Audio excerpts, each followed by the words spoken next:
마태복음 20장 20절에서 28절까지의 말씀. 그때 세베대의 아들의 어머니가 그 아들들을 데리고 예수께 와서 절하며 무엇을 구하니 예수께서 이르시되 무엇을 원하느냐 이르되 나의 이 두 아들을 주의 나라에서 하나는 주의 우편에 하나는 주의 좌편에 앉게 명하소서. 예수께서 대답하여 이르시되 너희는 너희가 구하는 것을 알지 못하는도다. 내가 마시려는 잔을 너희가 마실 수 있느냐? 그들이 말하되 할 수 있나이다. 이르시되 너희가 과연 내 잔을 마시려니와 내 좌우편에 앉는 것은 내가 주는 것이 아니라 내 아버지께서 누구를 위하여 예비하셨든지 그들이 얻을 것이니라. 10 제자가 듣고 그 두 형제에 대하여 분이 여기거늘 예수께서 제자들을 불러다가 이르시되 이방인의 집권자들이 그들을 임의로 주관하고 그 고관들이 그들에게 권세를 부리는 줄을 너희가 알거니와 너희 중에는 그렇지 않아야 하나니 너희 중에 누구든지 크고자 하는 자는 너희를 섬기는 자가 되고 너희 중에 누구든지 으뜸이 되고자 하는 자는 너희의 종이 되어야 하리라. 인자가 온 것은 섬김을 받으려 함이 아니라 도리어 섬기려 하고 자기 목숨을 많은 사람의 대속물로 주려 함이니라. 아멘. 예수님께서 3번이나 반복하시면서 순환 당하실 것에 대해 말씀하시는 상황 속에서 한 여인이 주님을 찾아옵니다. 성경은 그 여인을 세베대의 아들의 어머니라고 소개하고 있습니다. 세베대의 아들은 야고보와 요한입니다. 마태복음 4장 21절에서 22절 보면 제자들을 부르시는 장면이 나오는데요. 거기서 더 가시다가 다른 두 형제 곧 세베대의 아들 야고보와 그의 형제 요한이 그의 아버지 세베대와 함께 배에서 금을 깁는 것을 보시고 부르시니 그들이 곧 배와 아버지를 버려두고 예수를 따르니라. 이때 야고보와 요한은 배와 아버지 모든 것을 버려두고 예수님을 떠났습니다. 그런데 본문의 정황상 이 야고보와 요한은 모든 것을 버렸을지 몰라도 그의 어머니는 그들을 버리지 않았음을 알 수 있습니다. 앞서 수많은 무리들이 예수님의 예루살렘을 향한 여정에 같이 함께하고 있음을 말씀을 드렸는데요. 야고보와 요한의 어머니는 갈릴리에서부터 이들과 함께하고 있었던 것입니다. 그리고 심지어 이 어머니는 주님이 십자가에 달려 죽으시는 골고다 언덕까지 함께하고 있었습니다. 마태복음 27장 55절 예수를 섬기며 갈릴리에서부터 따라온 많은 여자가 거기 있어 멀리서 바라보고 있으니 그 중에는 막달라 마리아와 또 야고보와 요셉의 어머니 마리아와 또 세베대의 아들들의 어머니도 있더라 라고 기록되어 있습니다. 대단한 어머니 아닙니까? 예수님은 자신을 향해 나온 이 여인을 향해 물으십니다. 무엇을 원하느냐? 가만히 생각해 보면 주님의 이 질문의 내용과 타이밍이 딱 뜻밖입니다. 이미 수많은 무리가 예수님과 함께하고 있어요. 많은 사람들이 예수님과 이런저런 이야기를 나누며 걸어가고 있었을 것입니다. 그런데 뜬금없이 야고보와 요한의 어머니가 자신의 두 아들을 데리고 예수님께 절을 하는 것입니다.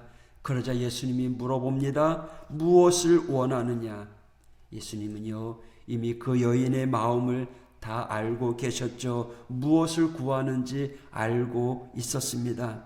앞서 설명드렸듯이 예루살렘으로 가까이 다가오는 상황이니까요. 순환당하신 예수님의 마음, 그 감성이 최고조로 달려 있을 거예요. 예수님과 예루살렘 입성 이후에 제자들이 가졌던 기대감도 최고조였습니다.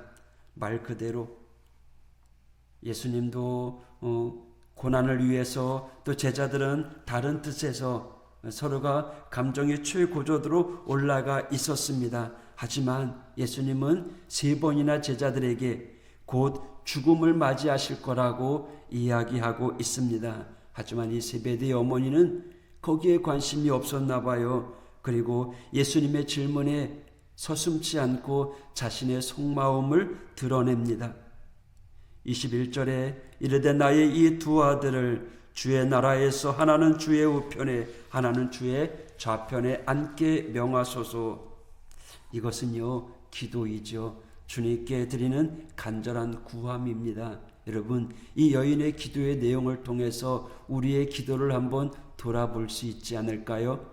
오늘 말씀해 보니까 나의 아들이라고 이야기합니다. 아니요, 그렇지 않습니다. 이미 그들은 하나님께 헌신한 자들입니다. 적어도 그들은 그랬습니다. 예수님께서 많은 행적들 가운데 더 중요하고 제한된 장소에는요, 베드로와 야고보, 요한 이 3사람만 데리고 다녔습니다. 이 베드로, 야고보, 요한은요 철저하게 모든 걸 내려놓고 주님을 따랐던 사람. 하지만 정작 그의 어머니는 모든 걸 내려놓지 못했던 것 같습니다. 나의 아들을 주의 나라에서 라고 하는 이 주의 나라의 표현도 잘못되었습니다. 여인이 고백한 주의 나라가 어떤 나라였겠습니까? 예수님이 예루살렘으로 들어가 왕으로 등극하는, 그래서 이스라엘을 통치하는 이 땅의 왕국을 의미하는 거죠. 세상의 열국 중에서 가장 힘있고 부강한 나라. 그렇기 때문에 하나님의 아들로서 예수가 그리스도임을 선포하는 게 아니에요. 지금 하나님의 나라가 이 땅에 이루어지는 게 아니에요. 진정한 하나님의 나라는요 이 땅에 속해 있지 않아요. 진정한 하나님의 나라는 누가 높고 낮음의 구별이 없는 곳이에요. 진정한 하나님의 나라는 우리가 구한다고 임하는 것도 노력한다고 얻어지는 것도 아닙니다. 여인은 주님의 나라를 착각하고 있었던 거예요. 그러면서 이야기하죠. 하나는 주의 우편에 하나는 주의 좌편에 앉게 명하소서. 명령해달라는 거예요. 정말이지 이 표현은 하지 말았어야 되는 걸 거예요. 왜요? 사람들에게 들리게 이야기하는 거예요. 많은 사람들이 예수님과 함께 따라가는데 자기의 두 아들을 예수님의 왼쪽에 오른쪽에, 그러니까 소위 절대 권력을 갖게 해달라고 예수님에게 요구하고 있는 겁니다. 뭐 청탁이 아니에요. 월권하고 있는 거죠. 무엇보다도요, 이 야고보와 요한의 어머니는요, 그의 마음에 사랑이 없었어요. 남을 향한 배려가 없었어요. 저들과 나는 다르다는 차별적인 이해를 갖는 것은 말할 것도 없고요. 다른 사람들이 어떤 소리로 이야기할지 상관하지 않았습니다. 이 말씀을 읽으면서요 마음이 아파요. 순한 예고 뒤에 어떠한 반응을 보이지 않은 제자들, 얼마나 슬프셨겠어요. 주님, 또 이 여인의 말을 들었을 때 수많은 사람들의 분노, 원망, 아픔, 같이 주님의 길을 걸어가는데 하루 이틀 지낸 것도 아니고 자기만 자식이 있는 것도 아니고 그런 자리에 욕심이 자기만 있는 것이 아니라 모두들 갖고 있었던 것인데 이 상황에서 저렇게까지 이야기할 수 있느냐? 여기까지가 달하면 그것은 분노와 원망입니다. 그런데요, 이 제자들이 어떤 제자였습니까? 소위 수제자였습니다. 누구보다도 예수님 가까이 보필했던 제자들이었습니다. 세상적인 기준으로 볼 때요, 그럴 만한 자격이 있는 자들의 어머니였습니다. 그렇기 때문에 항변하지 못합니다. 왜 그렇게 이야기하냐고 아무도 따져 묻지 못해요. 그저 속쓰려하며 아파할 뿐이죠. 지금 이 이야기를 나누고 있는 사람들이 누구입니까? 예수님을 따르는 사람들입니다. 성도입니다. 이 이야기가 나눠지고 있는 시점이 언제입니까? 예루살렘으로 향해 가고 있었습니다. 그렇다면요, 그 모두가 다 예수님을 향해 중보 기도해야 할 때인 거죠. 그런데 이야기가 나눠지고 있어요. 사람의 마음에 욕심이 생기다 보니까 다른 사람을 배려하지 않는 거죠.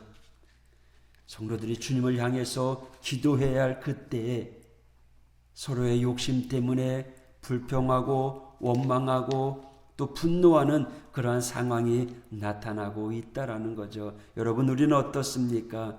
그저 자식을 지나치게 생각했던 한 여인의 모성, 그 결과라고 하기에는 너무나도 큰 문제들이 도사리고 있었던 거죠. 한마디로 기도를 하는데, 주님께 간구하는데 잘못 구하고 있다라는 거죠. 야고보서 4장 3절에 구하여도 받지 못함은 정욕으로 쓰려고 잘못 구하기 때문이다. 주님께 구하고 기도하지만 자기 자신의 욕심 때문에 구하는 그 기도는 결코 응답받지 못하는 기도라는 거죠. 여러분, 우리는 많은 기도의 제목을 가지고 있습니다.